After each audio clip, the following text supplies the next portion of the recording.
మనిషి ఎలా ఆలోచిస్తాడు? ఎందుకు ప్రతి ఒక్కరి వ్యక్తిత్వం వేరువేరుగా ఉంటుంది? ఈ వీడియోలో మనిషి మనస్సులో దాగున్న కొన్ని ఆసక్తికరమైన నిజాలు తెలుసుకుందాం. ప్రతి మనిషి తన గత అనుభవాల ఆధారంగా ఆలోచిస్తాడు. ఒకే పరిస్థితి వచ్చినా స్పందన మాత్రం వేరేలా ఉంటుంది.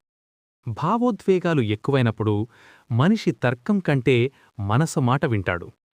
ఒక వ్యక్తిని చూసిన మొదటి కొన్ని సెకండ్లలోనే మనసు ఒక తీర్పు తీసేస్తుంది. తప్పు చేసినా కూడా ప్రతి మనిషి తనను తాను మంచివాడిగా భావించాలనుకుంటాడు. భయం మన ఆలోచనలను చిన్నవిగా చేస్తుంది. అవకాశాలు ఉన్నా కనిపించనివ్వదు. సరైన సమయంలో వచ్చిన ప్రశంస వ్యక్తిత్వాన్ని బలంగా మార్చేస్తుంది.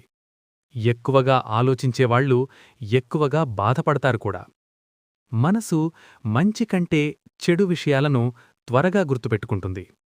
ఒంటరిగా ఉన్నప్పుడు మనిషి ఆలోచనలు లోతుగా మారతాయి.